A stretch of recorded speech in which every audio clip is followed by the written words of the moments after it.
In this video, what I want to do is show how the escrow example that we saw a couple of videos ago is transformed to work in our blockchain context.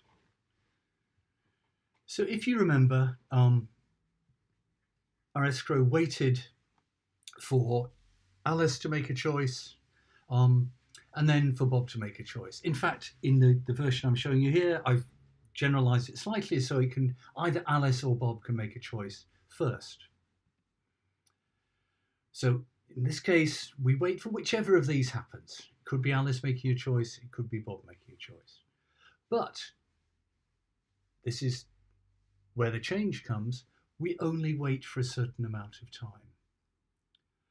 We wait until slot number 60, for example. Slots are effectively times in which blocks can be created. So if you might, this is pretty much the same as block 60. So we wait up to a certain point of time according to time as the blockchain measures it. And then what we say is what happens if none of those cases has occurred. So if Alice hasn't made a choice and Bob hasn't made a choice, what do we do in that situation? We simply close the contract down and refund any money left. So this is where we deal with, we ensure that the contract simply can't hang forever. Now here we've got that, here's the working part of the contract, if you like. But if you think about this, what must happen first in the escrow contract is that Alice must make a deposit. So we have to think about modelling that. So we say, we surround this inner part of the contract with a case that's waiting for Alice to deposit the price in her account.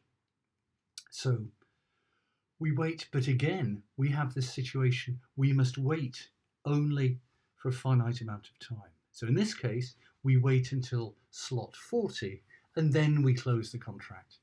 Again, refunding all the money. Now, in the case of the outer when, there's no money in the contract to begin with. So simply the contract closes.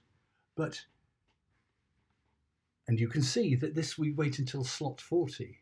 Now, assuming Alice does make the deposit, the contract moves on to become the when, the inner when, in which case we're waiting for the choice by Alice and Bob. And so then we wait until slot 60. So our when construct, which is the thing that waits for an external action, is equipped with a timeout and with an alternative contract to process if the timeout happens. So that's the way that we ensure things happen. Or if something doesn't happen, we ensure that remedial action can be taken. Nobody can walk away from a contract and leave money committed forever, because the action of close is to refund money in accounts to the account holders. So we've not made a huge number of alterations, but we've just added enough to ensure that we get the contracts progress. They can't stay quiescent, as we call it, forever, waiting for something to happen. We ensure that timeouts keep things happening.